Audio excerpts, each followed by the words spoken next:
Just imagine, tanggalin mo yung makina ng Africa Twin, ilagay mo sa isang cruiser, tapos gawin mo automatic. Anong meron ka? Isang Honda Rebel 1100. Dude, what? Ang ganda nito.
Well, halos hindi nalalayo yung itsura niya sa Rebel 500, pero syempre dahil liter bike to, mas mahaba siya tignan, tsaka ang beefy tignan ng makina na gumagamit ng 1083cc displacement. It's a liquid-cooled 4-stroke 8-valve single-cylinder parallel twin engine with 270-degree crank at ginamitan nila ng dual clutch tranny. Ito yun. Sumisipa ng 86 horsepower at 7,000 RPM with 98 Newton meters of torque at 4,750 RPM. Fuel tank capacity is 13.6 liters, may bigat na 233 kilograms at mabibili nyo ang Rebel 1100 with an SRP of 650,000 pesos. Una mo agad makapansin sa kanya kung gaano kababa yung upuan niya, which is, by the way, babalikan natin maya-maya lang. When we say Rebel, isa sa mga key item ng motor ay yung iconic shape ng tangke. Samahan mo pa ng ganito kagandang trellis frame na isang rason kung bakit gano'n na lang kaganda ang handling niya, at dahil din dito kung bakit naging macho tignan ng motor. All blackout engine, kung makikita nyo, ang beefy ng engine niya, at may extended siya na components dito dahil yan sa DCT na mayroon ang Rebel. Metal foot pegs. Kumbaga kapag makakita ka ng ganitong klaseng headlight sa daan, madidistinguish mo agad na, uy, Rebel yun ah. Ginamitan nila ng 4 na LEDs dito sa taas. Ito ang nagsisilbing low beam nyo. At kapag high naman, ganito ang itsura niya. At dito sa 1100, meron kayong daytime running light sa gilid. Automatic na nailaw ang turning light nyo. At kapag liliko kayo, ito ang itsura niya. Nagiging mandatory sa mga Honda ang ganitong klaseng setup ng ilaw para kahit paano may extra visibility tayo kahit broad daylight. Your typical retro style seat, at as you can see here, hindi masyadong lumalapat yung seat cover sa mismong foam ng motor. I mean, kung napapansin nyo, may onting space pa between yung leather at yung foam. Yan ay dahil kahit nakabilad sa initan yung motor, madali pa rin lumamig yung upuan. May mali tayong upuan para sa mga pillions natin, at pwede nyo rin tanggalin to kung gusto nyo medyo may aesthetic. At ganito ang itsura ng ilalim ng main seat. Guys, meron pa kayong allotted compartment para dito. Well, hindi ganun kalaki, pero at least may lagayan kayo ng tools or gloves or kung anong pa man na hindi ganun kalaki. Cellphones, at meron kayong USB charger. This is USB Type-C. Madaling matanggal yung cover niya. Pero okay lang yan kasi nasa ilalim siya ng upuan. So, safe to. Sa pillion seat, para matanggal to, kailangan nyo ng allen para matanggal yung tornilyo. Extended fairing for your tail section. Ano ba to? Bakal ba to? At signature LED tail light. Kung sa harap, automatic na ilaw ang turning light. Pero dito sa likod, hindi. This is your key. Sa tuwing bubuksan natin yung makina, andito sa left side, sa bandang gitna, yung key ignition. Then, and also, dito rin natin mabubuksan yung main seat natin. At kung sakali naman na gusto natin i-lock yung steering wheel, dito siya makikita sa bandang kanan. Nakalock ng steering natin. So, medyo magkalayo lang, pero ganun talaga ang mga cruiser. Pagdating sa dash, gumagamit ng negative instrument panel na napakaganda. Dito natin makikita ang tachometer, clock sa gitna, gear indicator, speedometer, fuel indicator, air temperature gauge dito sa bandang kanan, riding aids sa bandang baba. Mayroon pala siyang arrow sa mo itututok. Doon mo mapalitan kung anumang display yung gusto mong makita. So kapag pinindot natin tong button na to, pag pinindot natin tong mode, mapupunta tayo sa pinakababa. Dito natin makikita yung odometer ng bike, current fuel consumption, elapsed time, range, kilometer, kung ilan na lang ang pwedeng itakbo sa natitirang gasolina mo. Para sa riding aids, meron tayong 4 na riding modes. Lagay lang natin yung arrow sa bandang gitna. The moment nasa user tayo na kung saan pwede nating iset kung anong riding modes ang gusto natin or traction control or level ng engine braking. So we have 4 level of riding modes. Isang sport, standard at train. Sport, alam naman natin, pinakamalakas na power mode pero pinakamahinang traction control at nasa gitnang engine brake. Standard, ito yung road at rain mode. Kapag maulan, pag basa yung kalsada, mas mataas yung traction control niya at ilalagay niya sa pinakamahinang riding mode yung bike. Other icons dito sa kanan ng dash, makikita natin na naka-on yung traction control. Pwede nyo patayin yung traction control by the way. Neutral light, high beam, engine temperature, ABS, cruise control indicator. Ba't naka-on to? Patayin natin. Oil level temperature at malfunction indicator lamp. So that's our instrument panel. Sa kanan naman, makikita natin ang switch para sa kill switch at ignition switch. Dahil naka-DCT to, meron kayong button dito kung gusto nyo ng automatic or mag-ride ng naka-manual mode. Mamaya sa first ride, explain natin yung configuration ng DCT. Sa baba naman, makikita natin yung cruise control. Yes, may cruise control kayo para sa Rebel 1100. Handlebar na malambot, grippy siya, nice, at maikling bar end. Adjustable din po ang brake lever natin in 5 levels. Sa kaliwa naman, makikita natin hazard switch, high beam and low beam, at nagsisilbing passing light. Select buttons for our dash and also yung mode niya na kung sakaling kung ano man ang gusto nyo ayusin sa display nyo. Busina na nasa gitna, signal switch at mga paddle shifter o mga shifters kung sakaling naka-manual mode kayo para dito sa motor na to. Dito kayo magdadagdag at dito kayo magbabawas. Medyo magkalayo lang, pero sanayan lang din siguro. Pag nagdadrive kayo, magbabawas kayo, pang, pang. Pag nagdadagdag kayo, pang, pang. Kung sakali naman nasa downhill kayo or nakahinto kayo at full stop sa medyo pa slanted na daan, meron tayong handbrake. Yan, iilaw siya dito. Round mirror na may maikling stem pero rock solid stem. Nice. Suspension na front, ginamitan ng 43mm cartridge style na may 5.5 travel at adjustable ang preload nito. Radial mounted 4-piston caliper. Anong caliper to? Tokiko caliper na may malaking 330mm disc equipped with ABS, harap at likod. This is all stock by the way, pero may radiator guard na kayo. Nice, no? Suspension sa likod, naka-Showa piggyback suspension tayo. Blackout muffler, nice. Single piston Nissin calipers na may 256mm disc. 16 inches alloy wheel sa likod na ginamitan ng stock tire na Dunlop D428 180 by 65 dito sa rear at 18 inches naman sa harap na may stock size na 130 by 70. If you were to compare the Rebel 1100 sa mga ibang cruiser, habang yung iba gumagamit ng belt drive, dito naman ginamitan nila ng kadena dahil Honda claims this as performance cruiser. Technically, dahil gumagamit ng kadena ang mga sport bike, sabihin na natin, performance cruiser to. So, gamitan din natin ng kadena. Why not, di ba? I guess that's it. Subukan na natin tong cruiser na to na naka-DCT. Cruiser na automatic.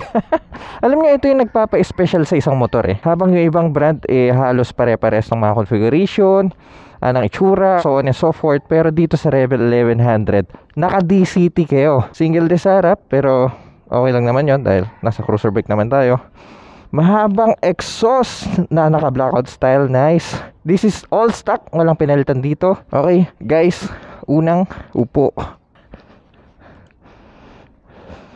Alright, ganito po ang itsura ng isang 6 flat na tao na 85 kilograms ang timbang at nasa 690mm na motor. I mean na seat height. Ano masabi nyo? Sobrang bend oh. Alam nyo, hindi naman pala ganun kaliit tignan yung tangke niya eh. Pag nasa side lang kayo, medyo manipis siya tignan. Pero kapag andito na kayo, medyo bulky pa rin eh oh. Alright, start na natin. Dito nga pala yung suot na ito. Nice. 2-cylinder na may 270 degree crank. Ganito ang tunog.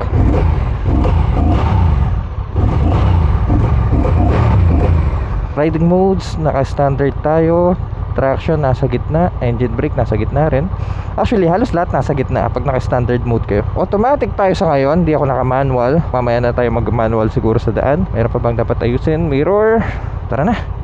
Medyo awkward lang kasi ngayon lang ako nakagamit ng cruiser na automatic. Hindi ako sanay na walang pinipiga dito eh. Tsaka wala tayong shifter. Teka, dito na tayo dadaan at mababa yung motor. Mabato dyan sa part na yan. Kakapanibago.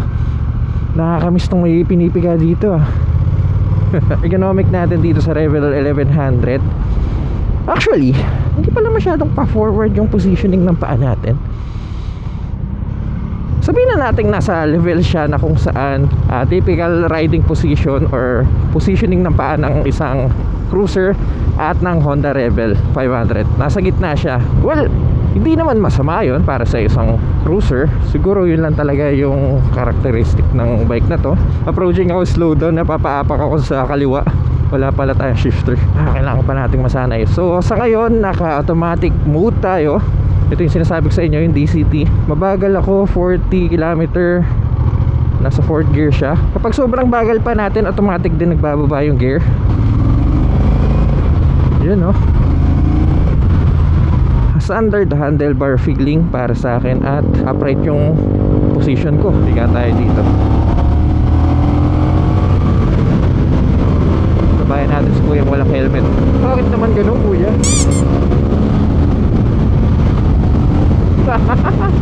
Parallel twin na 270 crankshaft. At doon yung matchong tunog ng Rebel Sa 5th gear na pala tayo nun. Okay, hindi ako sanay na siya mismo ang nag-a-adjust ng gear natin. Punta na tayo sa manual mode.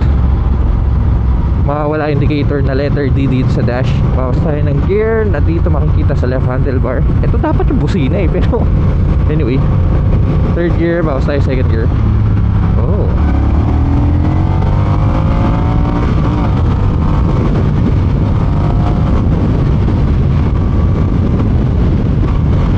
bawas ulit 2nd gear. Dagdag para lang tayo nagpapasig light.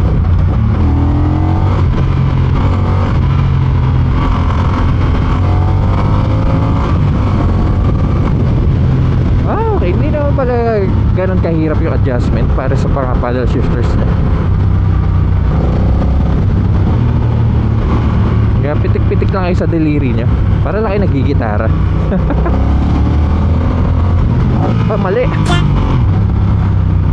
So yun yung manual mode ng DCT. Ito ulit tayo sa automatic. Yan, automatic na siya. Nice, no? Ang ganda, no? Stand still. Ganito kababa yung puan natin. Tignan nyo yung legs natin, no? Okay, let's go. Thank you. Hola. Ang agang mag-shift ng gear kapag naka-automatic tayo.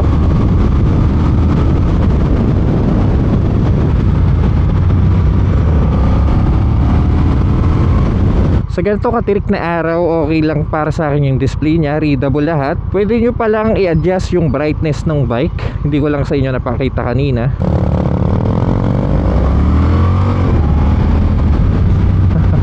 Masarap gamitin ito kung lalayo kayo, no? Just imagine NLEX, SCTEX, T-Flex, piga lang kayo ng piga, tapos naka-cruiser vibe kayo. Diba? Ang cool nun. Ang smooth niya iliko. And kapag nasa uneven surfaces kayo, pindutin nyo lang tong handbrake. Hilahin nyo lang. Yan, hindi na siya masyadong gagalaw. Masyadong malapit sa akin yung brake lever. Mahaba kasi yung mga daliri ko So naka-adjust to sa malapit na level. Pero adjustable naman yan, no problem with that. Foot brake, mahaba yung bakal para sa foot brake. Nice, madali tayo makapagpreno. Kapag medyo naiipit lang kayo sa traffic, expect mainit yung buga ng bike. Kaliwat kanan yung buga nito, pero majority maharamdam mo sa may bandang kanan. Para sa timbang niya na 236 kilograms. Well, actually mabigat yun. Pero given dahil nasa cruiser bike tayo, acceptable naman yun. Majority naman ng mga cruiser bike mabibigat. Pero dahil sa ganda ng low end power nito, hindi mo ramdam yung bigat niya Kasi yung piga mo, bibigay niya agad lalo na kapag naka manual mode kayo.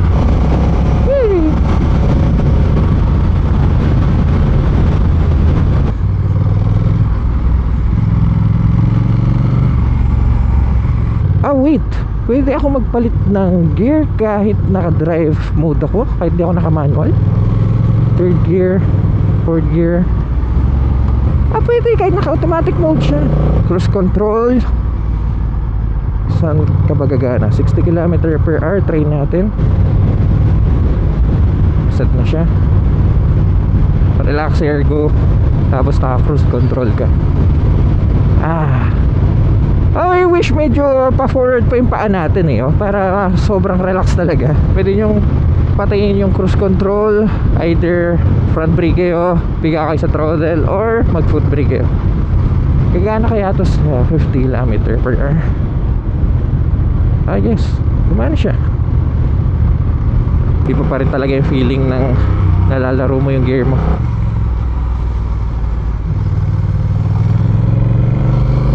Sarap din liko eh.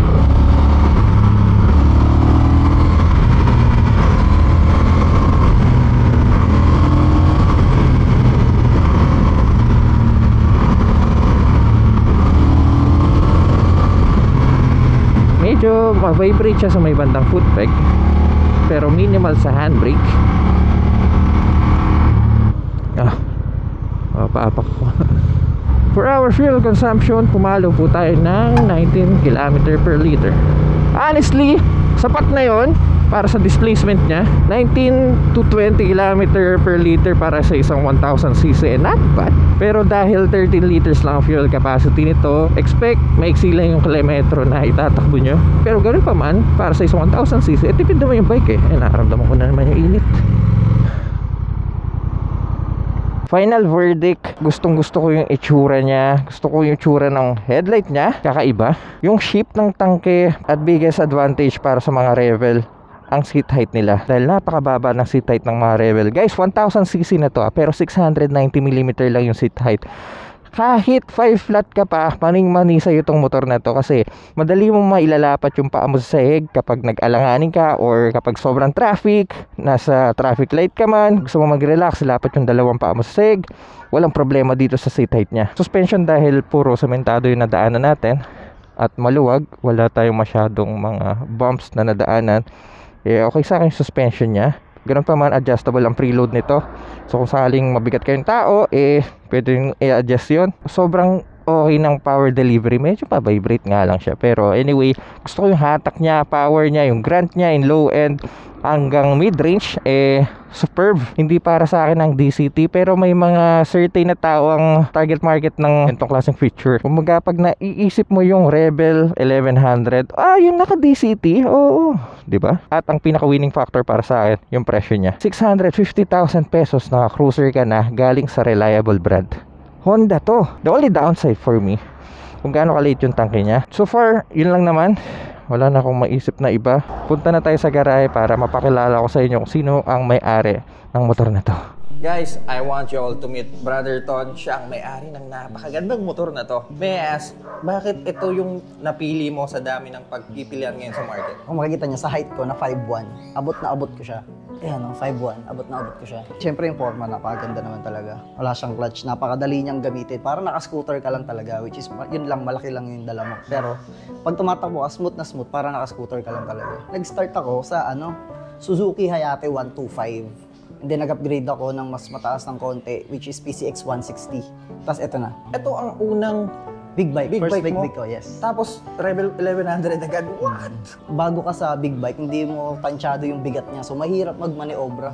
Sobrang bigat niya kasi. Ano ang mapapayo mo para sa mga taong gusto ring magkaroon ng Rebel 1100 balang araw? Yung sa seat height niya, sobrang baba niya. So kahit na sino naman siguro, abot na abot siya. So hindi ka na mahirap masyado mag-adjust. Plus, DCT pa siya. So wala ka ng clutch.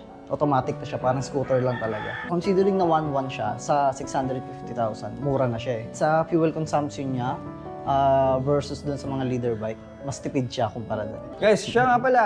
If ever maligaw kayo sa TikTok at gusto niya ng product from Mustaine, Main product namin actually, mga hair care, so parang mga pomade, mga ganyang hairstyling stick. TikTok, Lazada, Shopee. Plus meron din kaming mga hairspray. Actually maganda to kapag nag-helmet ka, hindi babaho ang ulo mo. Promise, sobrang bango nito. Brother Todd, maraming salamat sa pagbisita sa garahe. Kung nag-enjoy kayo sa video na to, kindly leave a like at kung mahilig kayo sa mga ganitong content, huwag kayo mag-alala dahil sa tamang channel kayo. So make sure to press the subscribe button dyan sa baba.